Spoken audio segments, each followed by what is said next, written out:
Okay. Good evening, everyone. Ladies and gentlemen, in cyberspace and here local New York, welcome to another episode of Wednesday Night Live. Yeah. I hope everybody had a very good holiday. We were off this class for the last 2 weeks because of the Sukkot holiday and Simchas Torah. So hopefully everybody here is, everybody listening is transformed through the Rosh Hashanah, Yom Kippur, and Sukkot, the Simchas Torah holiday.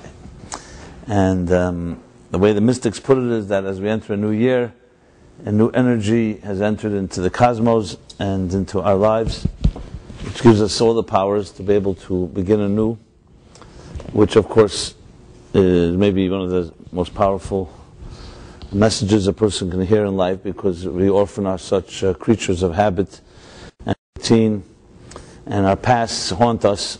The past haunts and shapes the future. So the fact that we can experience renewal and experience something new in our lives is definitely a ray of hope that gives each of us, no matter how hardened or how hurt or whatever, how dark our past may have been, to allow us the opportunity to start a new leg of the journey. Obviously, this doesn't mean that the entire past is erased. It just means that we're not victims of the past.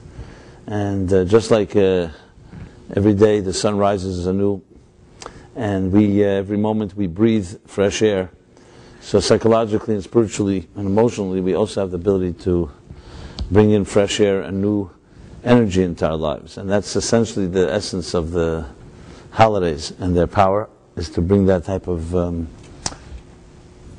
refreshed, renewed energy within us. And as I discussed many times, especially before the holiday season, Rosh Hashanah does it in its way, Yom Kippur in its way, and Rosh Hashanah through the actual renewal of a new year, new moon, Yom Kippur through sanctity, and finally all climaxes and all reaches a peak, a Sukkot, and a Sukkot itself, the end of Sukkot, in joy. So the way the Hasidic masters put it is that the month of Tishrei, which is the Hebrew name for this month that we're just concluding now, the month of Tishrei actually is the letters, excuse me, is the same letters as Bereshis, which means like Rosh Hashanah. Tishrei has the words Rosh, head in it, like Bereshis, like the first chapter that we read last week.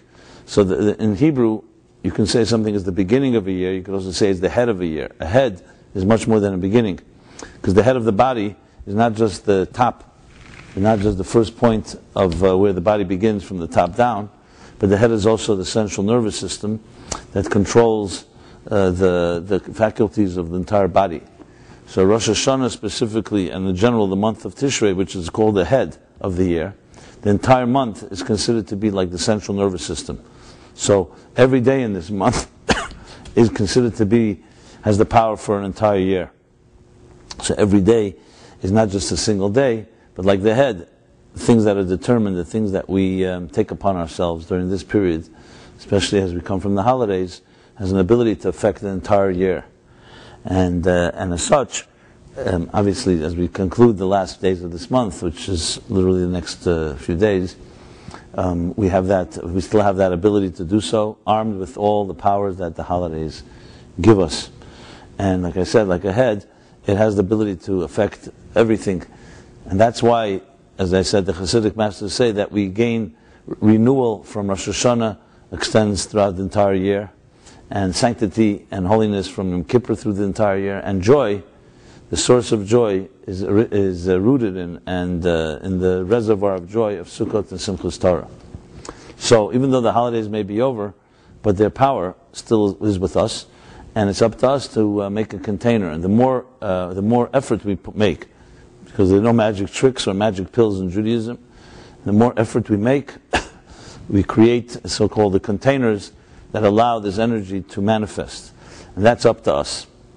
So, with that being said, I felt that being that we're now already in the second chapter of the Torah because of this year's schedule,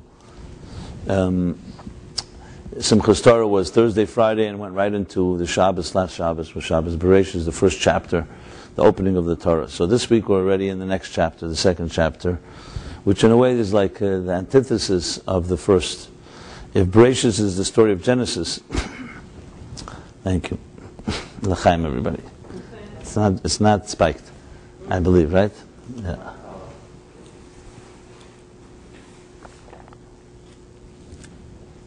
So if Bereshis is the story of Genesis, the story of creation, there's beginning of life. So Noach represents the next stage of life, which is corruption. You know, we all begin our lives innocent, pure, and then things happen. Every one of us has our moment where we lose our innocence in different forms and fashions. Hopefully for most of us it's not in any traumatic and dramatic way. But life begins in a very pure way as a newborn, but then we enter into a world which isn't so perfect. So the chapters of the Torah, which reflect really life itself and history, and also in a microcosm, our own personal lives, the chapters also reflect this sequence, where Bereshis really talks about creation, the Garden of Eden, the way things are what were meant to be, and Noach are the way things become. You know, Henry Kissinger writes in his memoirs that when President Nixon resigned during the Watergate scandal in the early 70s, so that last night when they prayed together and Nixon was about to sign his resignation, which of course was a quite unprecedented thing that never happened before, never has happened since, that a sitting president would resign. So Kissinger writes that Nixon, as he was walking out of the Oval Office and to the room where he would sign those papers, he stopped by a big portrait in the White House of John F. Kennedy, the late John F. Kennedy, who was assassinated in 1963. So he stopped by the portrait. There's a famous portrait with Kennedy sitting like in a chair in a very pensive pose, with his head on his arm,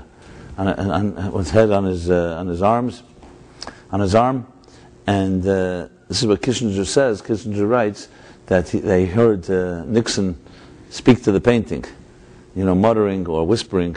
He said to the paintings, they says they love you because you remind them of who they want to be, and they hate me because I remind them of who they are. So John F. Kennedy, Camelot, became like a fantasy. Whether he was or not is another discussion, but at least in people's minds, especially after he was assassinated, he became a god. So he reminds people of who they want to be, and Nixon said, and I remind people of who they are, which explains why Nixon was so hated at the time. So in many ways you can say there are two parts to our lives. There's who we want to be and who we are. And who we want to be doesn't necessarily mean it's a delusional or an illusion, but usually our dreams and aspirations obviously are something that we're not yet there, or else it wouldn't be a dream. So when we dream and aspire for something, to find, let's say, healthy love in our lives, or to actualize our potential, or in any other way to develop, make our mark on the universe, and whatever shape and form everyone does such, that's a dream and aspiration which hopefully in life we'll get part of it, but it's hard. But usually we don't fulfill all our dreams. And then there's who we are, our present state of being. And Judaism actually likes to put it into three stages. There's how you begin your life in a very pure way, as I said, a very innocent way, but you haven't yet faced the difficulties of life. Then there's life that, as it breaks us and challenges us, and then there is what we do with that. Do we still continue to grow, and do we still are able to overcome the obstacles or impediments that life has presented each of us in our own way, and find some deeper peace, a greater place to reach to. So in a way, the first chapters of the Torah reflect this. Bereshis is the beginning. How things began, the freshly fallen snow before any human being trampled on it. The new child, the newborn child. Noach begins immediately that the world has become corrupt. On a microcosmic level, on an individual, personal level, it's how we have now faced the darkness of life. Whether it's the greed, the corruption, ourselves, or the people around us. And as you'll see, the end of Noach begins a positive, upbeat thing where the world is rebuilt after the great flood. And chapter 3 starts the story of Abraham, who brought great light into this world. So right there, you can say, smack right there, the first 3 chapters of the Torah are a microcosm, are a mirror image of life. How we begin, before we fall, how we fall, and what happens after the fall. Now many of us, of course, get resigned and don't pick ourselves up, or we stop dreaming, and through enough disappointments, enough broken promises, enough shattered dreams and so on, we don't necessarily continue and forge ahead with fortitude and energy and power that would really help us grow. So the Torah tells us that's not the case. So this chapter is, as one of the Hasidic Rebbe says, that this chapter, especially at the beginning, puts you in somewhat of a more somber mood. It's a little more melancholy, because it talks about how the world is destroyed, self-destructs due to its own corruption. And many people compare it to our times today, that capitalism has reached its peak, has reached its edge, where ultimately greed begins to implode, and without the checks and balances, some argue that we're seeing now the end of capitalism as we know it. Which had a good run, some say, 200 years, 150 years, but the capitalism as we know it will not survive. Okay, it's arguable. There's no question that it's definitely going through plenty of market correction, no pun intended, and I would want to discuss that point right here. It's not the theme of this discussion. So many compare this to compare, if you read this chapter about how the world begins to turn on itself, when there's enough greed and there's enough self-interest, begins to conflict with one another, we have a situation where, who do you trust? Who do you trust? The financial markets, the leadership we have. I mean, every day another piece of news that just exposes yet another corrupt individual. Money talks, and money has power, and some people have gotten away with it, and some haven't. So anyone that's not so naive and somewhat a thinking individual knows that for everyone that has been caught, there are probably 1,000 that haven't been. And bottom line is, if you can get away with something, how many people would you really trust without somebody watching them? And now when you don't have necessarily the checks and balances of overseers and stuff like that has failed the system, one has to wonder. Now nobody likes to think about an apocalypse, an economic apocalypse, because it's just too terrifying to think about. America can't go bankrupt, etc., etc. And I'm not here trying to plant any negative feelings or seeds. I'm not necessarily part of the Occupy Wall Street gang. But nevertheless, it does reflect on the resentment and the anger and a system that is pretty broken. And how far it'll go, no one knows. It definitely doesn't look so great, So in many ways, this chapter is a good reflection of how human beings can fall to the lowest. But the end of the story is always a happy one. From a Jewish perspective, and especially if you look at the Jewish people as a people, we've seen the abyss many times, and we have survived. Not only survived, but thrived. So there's no question that we can make it through anything. But doesn't mean we should be naive or unrealistic about situations, When there's crime and corruption and greed, that's a reality. The question is, how do you transcend it? How do you protect yourself? So we have the story in this chapter, how Noach and his family are told to build an ark. And an ark that would protect them, refuge. So while the world was self-destructing and destroying, Noah and his family and the animals and creatures they brought into the ark were preserved. I've discussed this point many times, so I'm not going to go into it. I just want to mention it briefly.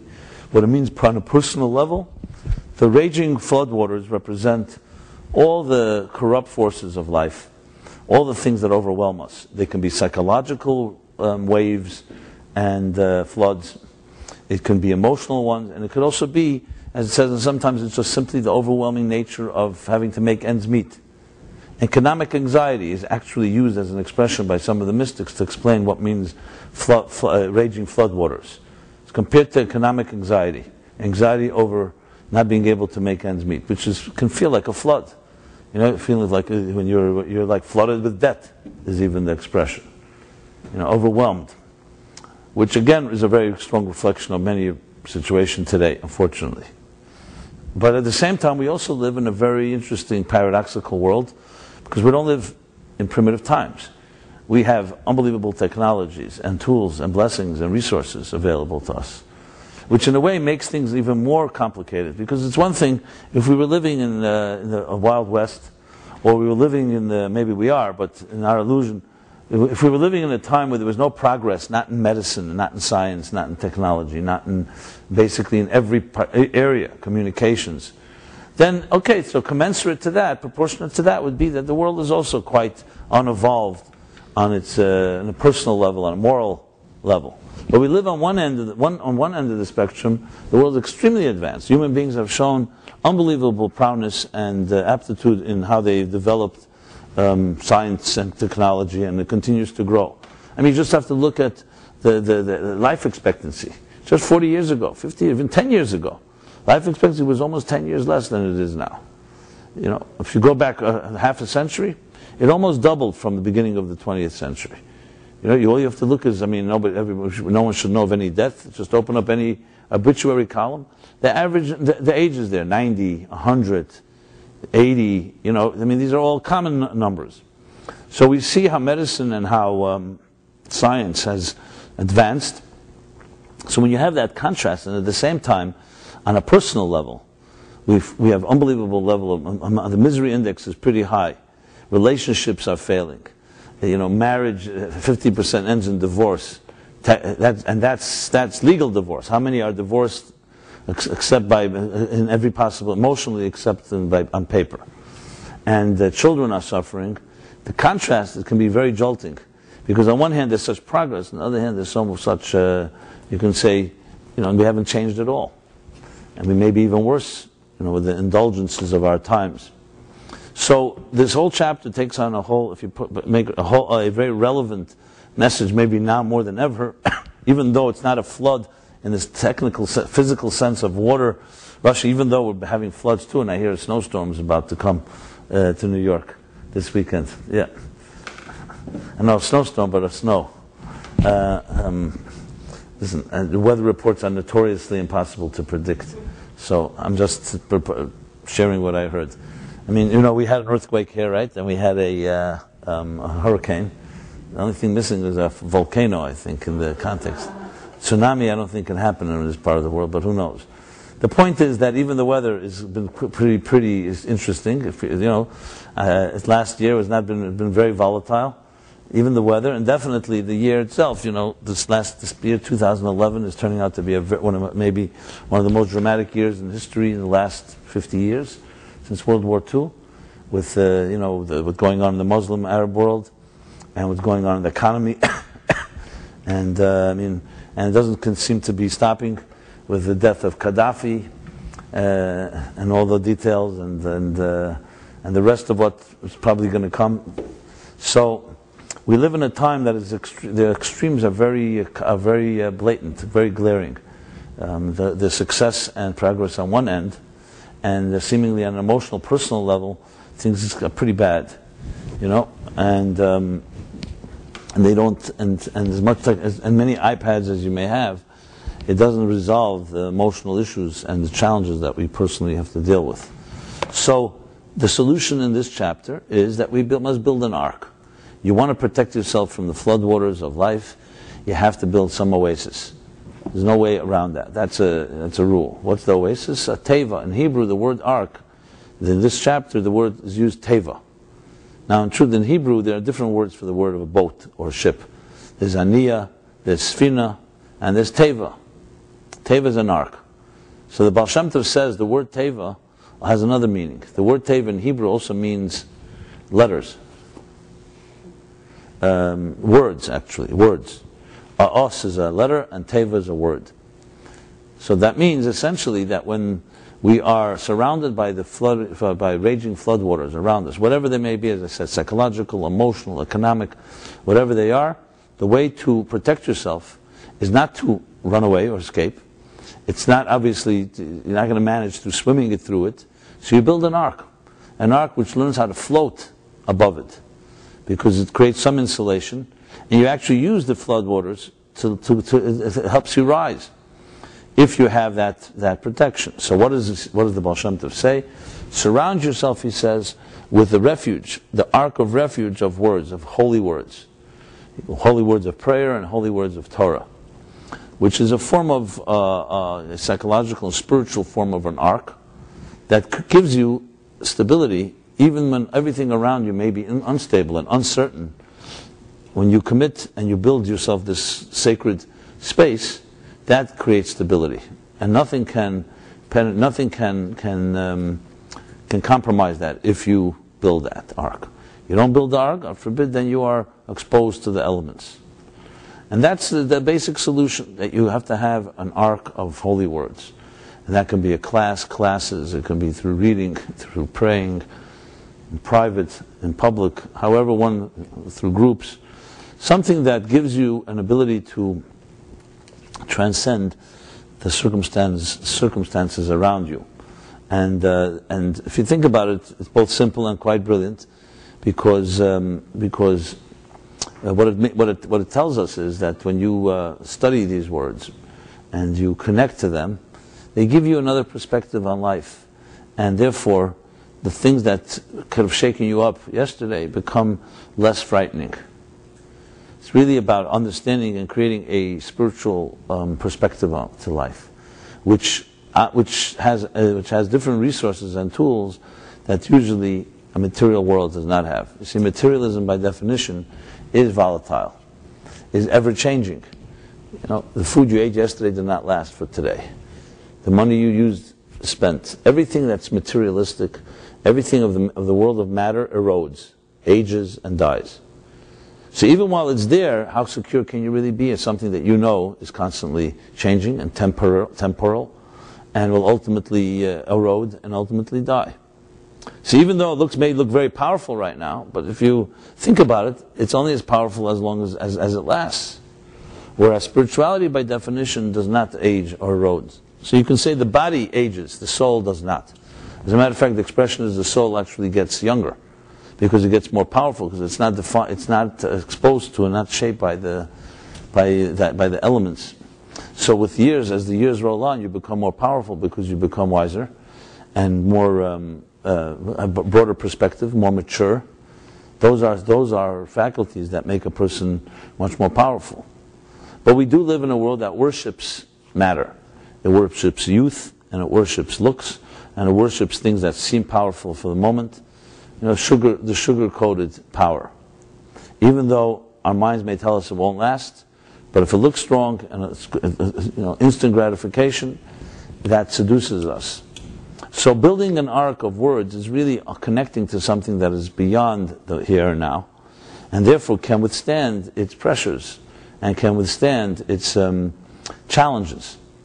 It's not an accident that the Jewish people are here today, and at the same time they happen to have also a Torah that they never forsook. What did you say? Forsaked. Yeah, forsook. Right. As a matter of fact, we read the Torah once a week on Shabbat, but we also read it Mondays and Thursdays, an abbreviated section. Why? Because Moses, in his wisdom, decreed and an edict that just like a human being cannot last 3 days without a drink of water, same thing, since Ein Mayim Ela Torah, Torah is compared to water and sustenance, spiritual sustenance, that 3 days should not pass without reading the Torah. So we have Shabbos, Monday, Thursday, and Shabbos again. So there's always the Torah is being read. Besides the study of the Torah that some study every day and many hours a day and so on. But minimum, these 3 times a day, 3 times a week. So it shows you there's something to hold on to, and that's why. And when you hold on to something that is greater than you are, and greater than I, and greater than anything that's mortal, it gives you the power of immortality to be able to withstand some of the forces of the mortal and limited world. And that's what the Baal Shem Tov briefly says about the ark. But this is a theme I've discussed many times in this class at length. You could definitely find it online, both in writing or in video form or audio. What I wanted to talk about is an additional element which I believe I haven't discussed here, and that is based on a Rashi, the commentaries on the section here in the Torah that talks about this flood. So it says like this. Let me read to you a bit. We're reading here in the second chapter of the book of Genesis. I'm reading chapter 7, verse I'm sorry, not chapter 7, I think it's chapter 6, verse 12. No, I'm sorry, chapter 7, verse 12. So it says like this. Just to give you a little background before I read this particular verse. As I said, the world became corrupt. That's how this chapter begins. Well, it actually begins, these are the children of Noach, who was a righteous man in his time, but then it continues and says, the world became corrupt and essentially self-destructed, which in a sense is when it says God brought a flood, it's really cause and effect that human beings brought it upon themselves. They were so cruel to each other that the world can no longer coexist. But God tells Noah to go build an ark, but he tells it to build it slowly. And because he wanted the people to ask him, why are you building this ark? And maybe they would wake up, it would be a wake-up call. But to no avail. Noah builds the ark, to the chagrin and to the anger and the mocking and the cynicism of all the people around him, with being told that a flood will come. So after the ark is built and Noah is told to gather all his family and all the creatures, and 2 of each creature, and 7, the whole details. Then the story begins with the actual flood. How does the flood begin? That's the interesting thing.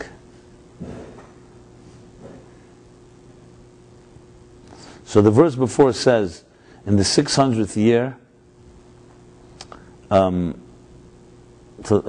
Noah's 600th year, in the 2nd month, on the 17th day of the month, and there are 2 opinions when that is, the flood, the heavens opened up, and it began to rain. And that's the expression, this verse 12, Vahi Geshem ala Aretz, and it began to rain, Geshem.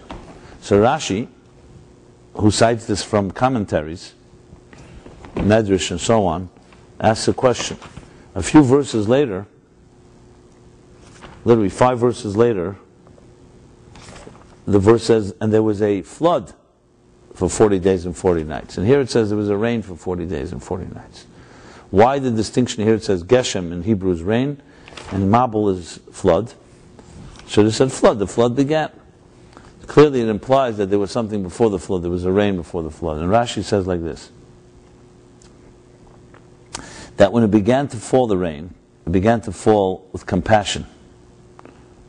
Meaning that it came as raindrops, like a regular rain. It did not begin as a flood. And in case, so she'im yechzuru, if they would do tshuva, if they would have returned, that's the word yechzuru, they would have returned, then this rain would have become gishmei bracha, rains of blessing. But when they didn't return here like in tshuva, did not return to a better path in their lives, it became a flood. That's Rashi, which is an interesting commentary, and actually poses a few questions. First of all, we've been told many times that the world was so corrupt that they could no longer continue to live. So what is this like last chance here? I mean, they're corrupt or they're not corrupt. God decided the flood is necessary because there's no other option. Human beings had become so self-destructive. And here, it appears that suddenly, that they have another chance, that if they do return, it would turn into a rain of blessing. So I want to address this because I think that within this, in this story here, these 2 stages, lies unbelievable and profound lessons to us in our lives. As I mentioned many times in this class, that talk about water.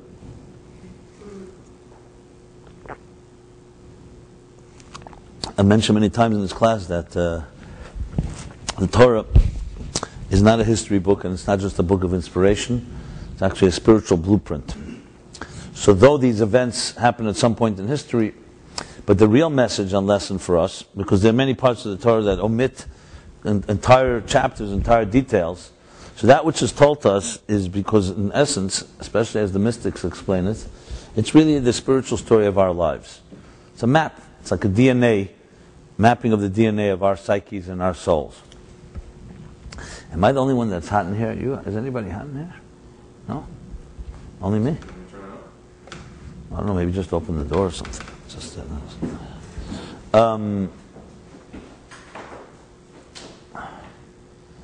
So, therefore, every detail in this chapter here is not just telling us about what happened, the rain, didn't rain, it's about our own lives. So here's the big question. We're often told, we're often trained to think in terms, even from early education, that, every human being has strengths and weaknesses. We have our assets and our liabilities. We have our deficiencies and we have our unique qualities.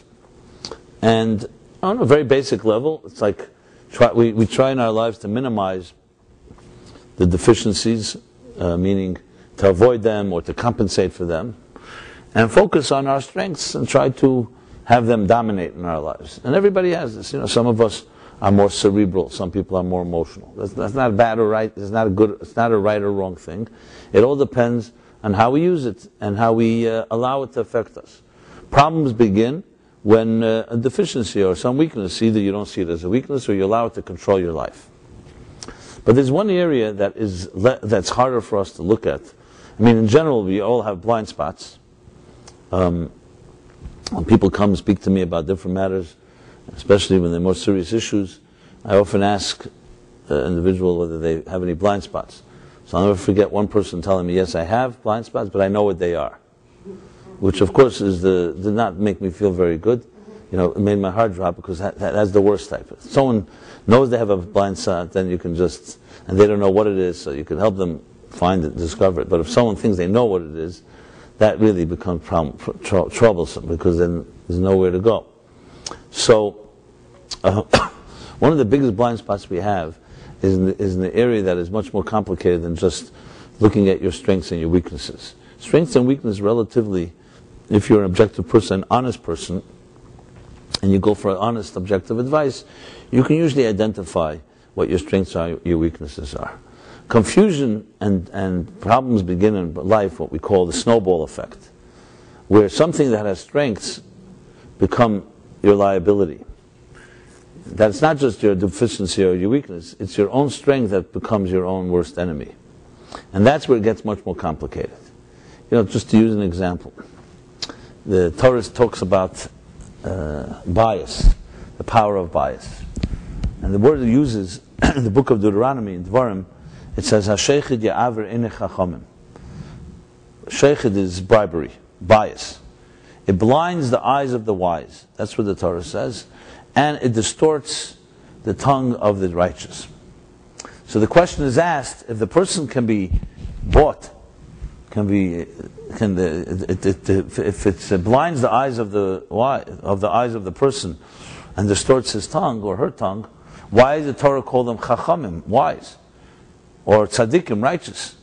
Righteous people and wise people would seemingly be immune to this type to bias or to bribery or to any other form of corruption. And the answer is, no, that's not the case. Everyone is capable of being biased. And the worst person is a wise person. Because when a wise person is biased, they use their wisdom to cover their tracks. And they use their wisdom to convince themselves that they're objective. Someone that's not so smart doesn't have that same capability. So you'll see in history some of the greatest damage done, in most cases, due to someone who had a lot of power, and it was just misused or abused. So what is most dangerous in a person's life is not necessarily our weaknesses. It's our strengths when we don't know how to use them, or we misuse them, or they become distorted by our own biases. So there's an expression in the Talmud that says, "Kol hagadol mechaveru yitzrei gadol mimenu." The greater the person, the greater the evil inclination, the greater their challenges. Because when you have greatness, and you have charisma, and you have wisdom, and you have whatever strengths a person may have, if that's not used properly, it can become very powerful, destructive force. A mediocre person can never do as much damage as a very skilled person, because they just don't have the same energy. Just like passion. Passion is a great thing in life. But if it's misguided, it can become a very destructive force, like fire. Look at what religious passion can do. Religious passion can bring and build the most beautiful things in this world. Noble acts of self-sacrifice, but it could also turn into a very destructive force that we've seen throughout history. Religious passions, what they've done, including in our times. Love. one of the most powerful forces in life, when someone is in love.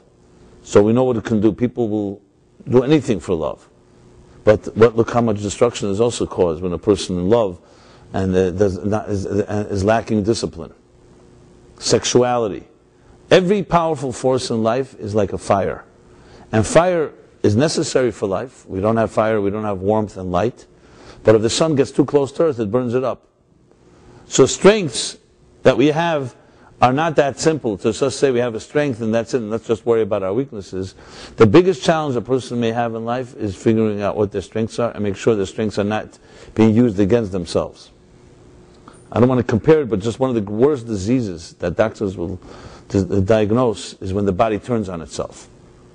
When it rejects its own antibodies, or the immune system begins to attack itself. That means that your strengths become your liabilities. God forbid. So psychologically, emotionally, this is also so. And this is part of what the message here with the rain and the flood. Take our society today. I mentioned before the paradox, the contrast. On one hand, we have such success in almost every field. Look at the advances, as I said, in medicine, in all the sciences, in technology, in communications. You know, the ability that you can just sit in one place, right here, have everything at your fingertips, anytime, anywhere, anything. You know, the three things. All information at any time, anywhere. It's amazing. It's like a miracle, where time and space are melting down as we speak, to the point where we are able to communicate, reach each other, and be able to literally defy time and space, like never before. And yet there's the contrast of the rest of our lives, our personal lives. Does it make our relationships better? Some argue it makes our relationships worse. This whole, the internet, Facebook, texting, it distracts people. Some argue that it's good for multitasking, but is it really good for focus? You know, you sit with someone in a room, someone you care about, and you know, today it's already considered to be etiquette that both people check their texts throughout the meeting. And you know, I was once in a car, and I was trying to get somebody's attention, and he ignored me. So I texted a message to him. So he says, "Why are you texting me? You're sitting right next to me." But I got his attention, you know, for a short while. So I'm not from the fire and brimstone attack on technology. I think it's a great gift. But there you have an example. It's a great blessing and a gift, and when misused, it can completely destroy a person's life. Pornographic addiction no one even knows the statistics, how it's completely accelerated, because today you can just sit in the privacy of your own room. You don't have to go outside, which of course means that you're not accountable, the anonymity, etc., etc. I'm just using examples. This has nothing to do with technology being bad or good. Technology is like fire, like I mentioned, like a knife. Is a knife good or bad? It depends. If you cut the food with it, it's good. If you stab someone, God forbid, it's bad. Every weapon is in that sense. So the things that are strong in life are the things that are also the most dangerous. And in our times we see it very, very clearly, where things can go in both directions. So there's another expression, for example, King Solomon writes, "More knowledge, more pain." Or everyone knows the cliche, "Ignorance is bliss." So which do you prefer? Well, those that are ignorant usually like knowledge, and those that have knowledge like ignorance. But it's too late, you know. Once you know, the cat's out of the bag. And but there is knowledge, more pain. The more aware you are of things, the more sensitive you are, the more pain you will have in your life. Look, it would be very nice, man, to be an island unto himself. If we were not dependent on anyone, if we did not need love, and we not need to give love, imagine life. You can never be hurt. And I know some people who actually aspire to that state because they've been hurt in relationships. They've been hurt by parents. They've been hurt by potential spouses, by boyfriends, by girlfriends. And what happens when a person is hurt? You know, there's a natural reaction. You even have it in the animal kingdom. If you put your hand in fire once, okay, a second time, next time fire comes close to you, you're automatically going to have a knee-jerk reaction. So psychologically, emotionally, if we've been hurt in relationships, we are naturally going to put up some extra defense mechanisms. It may not even be in our control. It's just a natural instinct of a person protecting themselves. And there are people who refuse to have children in this world because they've been hurt as children. They don't want to hurt their own children. They don't want to bring children into a dark world. We all have heard this, and maybe some of you know people who think this way. I'm not judging anyone. I know where it comes from, but is that the solution? Does that turn you into a proactive person, or that makes you into a bigger victim? Some people avoid love. They want to have relationships without commitment. They want to have an exit strategy, a back door, because they've been hurt. Yeah, I'm not judging. I'm just trying to point out how powerful forces in life, love, in this case, can become a great strength or can become a great liability. So the challenge is how to figure out how to not to avoid our strengths, but on the contrary, how to channel them and how to use them. So how does one really deal with that? How does one deal with those strengths? Is it better not to access them because they can cause danger, damage? There were philosophers, there were thinkers that said, the masses, everyone knows the poem, the masses are, masses are asses, and therefore better not to think too much. Those that have no choice, let them think, but the rest should not think. Give them a system they can follow, and ignorance is bliss, and so on. You ever read 1984, George Orwell? A futuristic society. Just keep people lobotomized as much as possible because life is too complicated, and so on. Those that have no choice, no choice. But if you can control it, give people less information, less. I know for some of us that's repulsive. What does that mean? Controlling other people's minds, etc., etc. But the argument could be made that people don't really know how to make choices for themselves. I know it sounds very anti-democratic and it sounds almost like Middle Ages, but don't kid yourself. Even our systems today, even in a democratic country like the United States, has plenty of elements of that type of attitude. I mean, the whole electoral college in the elections, where do you think that comes from? It was because, and that someone can win the popular vote in the United States and lose the election, because because it's all about the electors in each state, is based on that principle that most people do not know how to elect a leader. So officially it was set up in the beginning of the founding of this country that people would be actually voting for electors.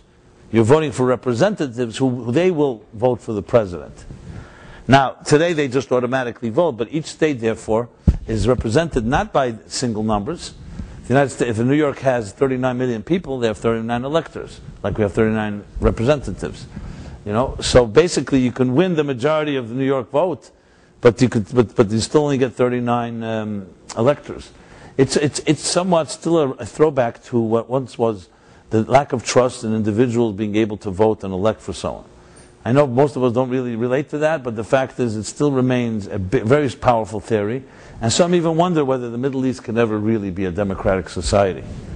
This, of course, is based on the fact that democracy and freedom are not the same thing. The Nazis were called social democrats. They also elected Hitler in a free election. He didn't force himself, and nevertheless, just because the majority votes for someone doesn't mean you're going to have a free society. You could elect someone that's a Nazi as well. But anyway, I don't want to digress. This is another topic. Go back here to the theme here. The point is that freedoms and blessings are very powerful forces, and each of us have many strengths, and it's your strengths that can end up being your biggest problem, not your weaknesses. That's the point here. And to use an example, talk about failure. People don't like failure, but many say that success is much more complicated than failure. The classic story, the joke about the Jew gets up in the Knesset in Israel and says, I have a solution to all our problems. Instead of fighting with the Arabs and the Muslims, let's attack the United States of America, Israel. They'll, of course, beat us, and then they'll rebuild us out of guilt, like they rebuilt Japan and Germany after World War II, and we'll become a major superpower. That's an original idea, right? What do you think? But an old Jew gets up in the back of the Knesset and says, "It's a very nice idea, but one little problem. The problem is, what happens if we win? You understand? What happens if Israel wins? The thing is that it's one thing, Jewish people especially have mastered the art of self-defense. We know how to survive. We've survived it all. And after a while, when you build up very good defense mechanisms, and then you come into power and you're given success, you're often at a loss of what to do. Because you develop tools to protect yourself from enemies. What do you do now when you don't have anyone attacking you? What's your vision? This is also true psychologically, and been demonstrated and proven time and again. Children who grew up in a very chaotic and traumatic home, God forbid, and develop very, very acute, keen sense of danger. They're very, very aware, very sensitive, every little move. They're extremely, extremely ultra-sensitive. And they're excellent in times of crisis because they lived in a crisis situation and they figured out ways to protect themselves from crisis. When a child like that leaves the home and grows into an adult, one of the challenges is to teach that adult now that you don't have to be in panic mode all the time. And there's some people that are so addicted to it, they actually create crisis. It's their comfort zone. As weird as it may sound, to those that don't relate to this experience, they create crisis because that's what they've become accustomed to. They expect crisis. And you have actual documentation of people who've been abused or hurt. And when someone loves them in life, they're expecting the next thing is that person is going to slap them or going to hurt them in some way. Because that was as a child, that's how they were programmed. The one that loves you hurts you. So it takes years and it takes work to develop an attitude that you don't have to be in crisis mode all the time. That you could develop a stable environment, stable relationships. The point is that I'm making here is that you could see from this that that any type of that failure sometimes becomes easier than success. So when you are freed and you have abilities and you have the ability to do whatever you wish, but you're not accustomed to it, it's not an easy thing to master. And the same thing is with our strengths. Our strengths are the most complicated to deal with precisely because they're your strengths. So they delude us into thinking, hey, that's my strength, that's not my problem. It's not true. Your strength is your biggest challenge, as I mentioned, because how do you use it and how will you use it? So here you have, so here you have the story that the world became corrupt, and God said the flood is essentially the cause and effect of a corrupt world self-destructing. But it starts coming down as water, as rain. As he says the word compassion with compassion. That if they will return and mend their ways, the rain would turn into gishmei bracha, to rain a blessing. Because we know rain is a blessing. What's the opposite of a flood? Is a drought. Which is worse, a flood or a drought? It's hard to even say. But both are destructive. There's an expression in the Talmud where one of the scholars, there was a drought in Israel, a famine, and he went to pray for rain to come down. And his prayers worked, and it didn't just come down, it came down like a flood. So he had to come on a second set of prayers, and he has the expression, Reiv Teva Ein Yechelin L'Kabel. All this great good, we cannot contain it. And the second prayer was that the rain should come down, not in buckets, but as raindrops. So rain is an interesting metaphor for what we're discussing here, for blessing. But the blessing of rain is a dual one. It's not just that water is pouring, because if it comes pouring in flood, it'll destroy fields. It will destroy a field just as bad as a drought. It has to come down as raindrops. Gishmei bracha means, sometimes you say gvura is geshamim, it's called chesed shebe gvura. That the chesed, the love, comes measured, seasoned, it's measured. Think of a teacher who's just doesn't know how to stop and control, gas without brakes, and just overwhelms students with all his knowledge or her knowledge. The wisdom of transmitting ideas, transmitting love to children, to students, to equals, to adults, is not just to know how to give. It's to know how to measure the giving in a way that the person can contain it. There are people who kill each other in the name of love, and with love in mind, because it's love on my terms. But if it's not love on your terms, it can be just as, it becomes a flood. So yes, a drought, it's not a drought. A drought is withholding love altogether. There's no water. So the flower will wilt, will wither. But too much love will destroy as well. So the key is to learn how that blessing called water, which is a blessing, a gift, should be measured and transmitted and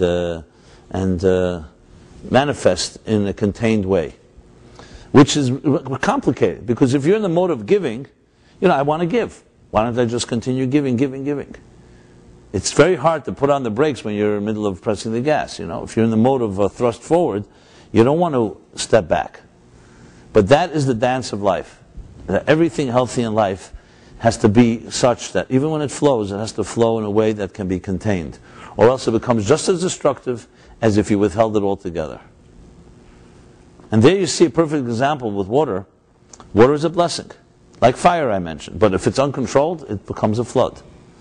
So the story here is actually that what's going on here is that the corruption of the people came because of their strengths, not because of their weaknesses.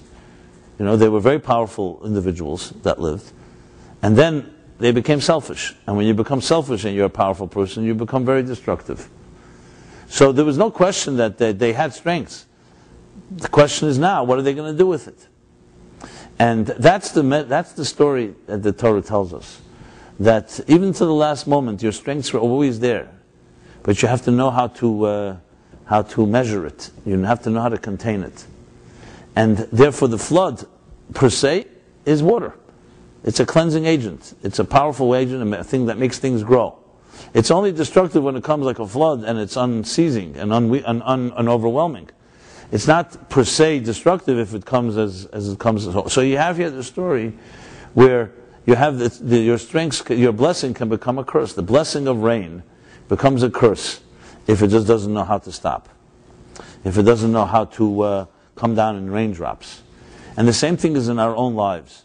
We have many, many strengths, and the big challenge is how do you control, how do you channel your strengths to be effective and to be a blessing to yourself and to others. So what's the ultimate secret? The ultimate secret is that idea that I've shared many times here. It's called bittul. What really is the cause of the destruction in any situation? It's you do it on your terms. So let's take an example in a loving relationship, okay? Two people love each other. And one person wants to give a lot of love to the other. And just to use this case study, this situation, that the other person cannot contain all that love, at least not right now. They need their space. They're not ready for what you have to give. What's happening? In the name of love, the person is going to hurt another person because they just want to give, even though the other person is not able to receive it right now. Essentially, the strength called love has become an extension, an agent of selfishness. Because it basically means it's on your terms. You're not thinking about the other person, it's about you. So in a sense, it's the equivalent of you withholding love. Because when you're not in the mood of giving, you don't give. And when you are in the mood of giving, you do give. But there's another person to consider. Which is why in Judaism, a wedding is held under a canopy, a chuppah. The message of it is that there are three partners in a relationship.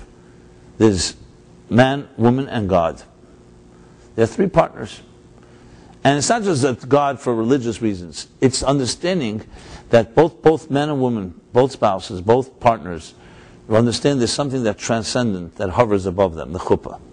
It's more than the sum of the parts. It's not just about what I want, what I don't want. It's not just about my needs or not. Because even if, let's say, two people's needs happen to intersect, so it's mutually beneficial to love each other, but that's based on their mood at that moment. And what happens if the next day, one person says, it's not as beneficial for me, or I want more, or I want less. I want to give more, I want to give less. The God ingredient, the God dimension adds into the equation that it's not about you. There's a higher picture here. Love is not just about another need being met, whether it's the need to take or the need to give. It's about a profound, transcendent relationship that's beyond just human needs. It serves our needs, but should not be driven by your need. So the problem with all strengths, when do they go awry? When do they become destructive? Is when you become the factor. So then now your strength is an extension of what you need. Then suddenly you become a self-made person. Suddenly your strengths become an extension of all your weaknesses. of your selfishness, of your narcissism, and so on. The world was corrupt. As Rashi says earlier, they were corrupt primarily between each other. They were stealing from each other, they were unethical, they were cheating on each other, etc., etc. And they were great people. They had strengths, and that strengths became liabilities because they became all about me. It's the me that ultimately destroyed it. Rain, if you're able to have an interview with rain, even though rain is not exactly able to, you can't really communicate with it, but if you're able to have an interview, think about it. What is rain, what message, what knowledge does rain have that it knows to come down in a way that can be absorbed by the earth before the next raindrop falls? It's giving. It's definitely love. Rain is a metaphor for love. It will water the fields, it will make things grow, but it has that restraint, the yielding, because rain understands, it has the bittul, that it's not just about me bestowing my blessing on earth. I'm being sent as an agent of God's to bring life to this world. And life, if it's necessary to bring life through water, great. If it's necessary through restraint, that's also part of the blessing. It's not about me and my personality. In other words, basically it comes down to this. We all have our strengths and we have our weaknesses, as I said. The question is, are your strengths yours? Is it all about you and your expression and your ability to do things? Or are your strengths a gift from another greater place that were given to you to be used properly? When a person has that latter attitude, then everything changes. So we have today all the power of technology. We have unbelievable blessings in our time, freedoms, unprecedented. Our ancestors would never imagine a world like ours. The ability really to do anything you like.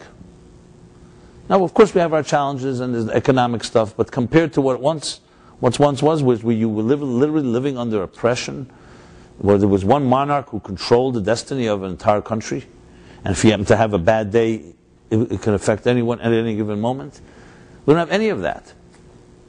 Our freedoms have become our liability today, because freedom, just like water, is when it's uncontrolled, when it's undisciplined, and it's taken for granted, it becomes a flood. They call this the information age, information revolution.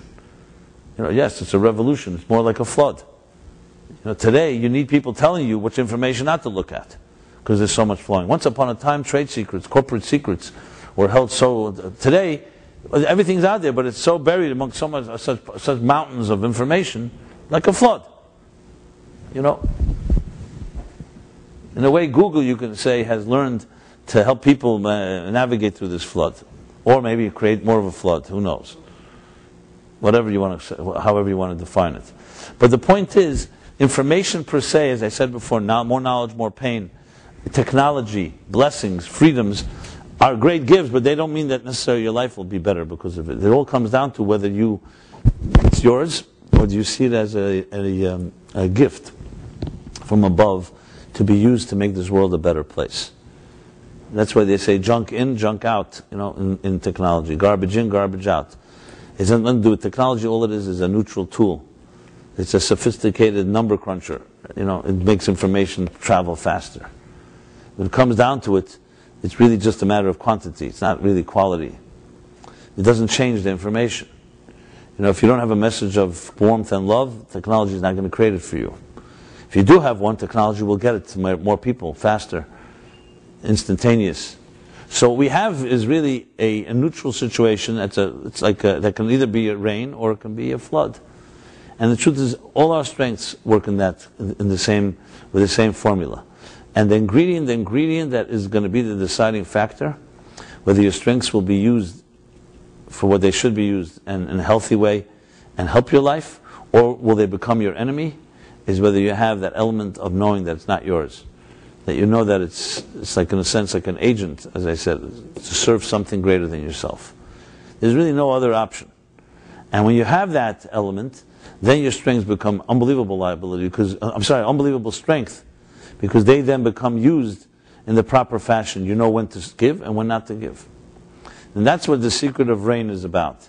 It knows to give, and it knows that the raindrops are also part of giving. The spaces, as they say in design, the white space on a page is more important than the actual black letters. There's more white space on a page than the letters. Because the ability to give someone the ability to breathe is just as important as giving them air. So when Moses was studying the Torah with God, it says that the Sefer Torah and a Torah scroll, you'll find there are spaces between chapters, between different sections. And the reason for it is, Rashi writes it in the beginning of the Vayikra, beginning of Leviticus. God said, here are spaces for you to pause and digest and integrate what you just learned. So people ask, okay, well, Moses was a pretty brilliant guy. What does he need these pauses? But you have to remember his teacher was God, so it's all relative. But each of us, the wisdom and the true mastery of education, of teaching, is not just knowing what to say, it's knowing what not to say. The expression in the Talmud goes, Megala tefach mechasa tfachayim. You reveal an inch and you conceal two. True wisdom is not just a transmission, it's like raindrops. It's giving, but it's giving in a way that a person can contain, absorb. The greatest teachers, should you ever meet one, are those that will plant a seed in you, and 20 years later you may discover, now I understand why it was said that way. Because it's not just about what's given, it's also understanding the spaces in between, the pauses, the silence, and learning to understand and appreciate a person's silence, not just their words. So this is both a process of teaching and also a process of absorbing, of listening. Listening is the same thing. Listening is learning. There's listening to somebody what they say, and there's listening what they're not saying. That also teaches you. I would tell you, it teaches you more. What a person doesn't say teaches you more than what they do say. But you need to have bittul for that, because you can't be intolerant, you can't be impatient. You have to be really dedicated if you want listening with someone you care about, to listen not just to what they say. Most people don't even have time to listen to what people say, let alone what they didn't say. It means that you really are not thinking about yourself. You're suspending yourself and to respect the sacred space of another human being. That's the art of listening. Listening is not as simple as people think. People think, I love to ask people, you're a good listener? People love to say they're good listeners. I rarely have met a good listener. And it's not that because they can't hear what you have to say, because the smarter you are, usually the worst of a listener you are, because you think you already figure it out halfway through because you're so smart. And usually you do pick it up, but you won't pick up nuances. It's like the difference between a person who's born with a great mind, but a person who works hard and exerts themselves. A great mind can catch things quickly. You can get ideas, grasp ideas quickly. But you don't have the thoroughness of a person who has the painstaking effort. I have seen much weaker minds reach much deeper depth than great minds because they had that discipline, patience, humility, and didn't just jump. And I've seen great minds become very arrogant because they do grasp and they take for granted. That's another gift that's taken for granted. So as you see, the pattern here is, the underlying story is that everything is like rain and a flood. And it comes down to understanding and appreciating that it can turn either way. And that's the beauty of this message, that God said after all the corruption, still it could have come down as rain and would have turned into rain had you just returned. And it's interesting, the word yachzuru, to return, as you may know, that tshuva in Hebrew does not mean repentance, it means to return. Which really is not just another definition, it's actually contradicts repentance. When we say repent from something, means leave it. You did something wrong, you transgressed, so you feel remorse, and you move away from that transgression and that behavior to a better place. You go away from a bad habit to good habits. When you say return, you're saying you're returning. Returning to what exactly? Why is tshuva the word return? Like here, yachzuru, to return. And the reason is not, as I said, it's not just semantics. It's a difference in life and death, between light and day. I'm sorry, between day and night and life and death. That's what I wanted to say. In a way, how shall I put it? Christianity's distortion of the concept of the original sin and the effects of, therefore, the need to find a certain Jew to believe in and confess, and that Jew will save you, is a distortion of one fundamental principle. What's more dominant in this world, evil or good? So evil is more dominant, then the only way to get away from evil is to leave it and find something better. But if the world is fundamentally good and a human being fundamentally has a soul that is pure and untouched no matter what they've done, then the process is a process of return and accessing the beauty inside yourself.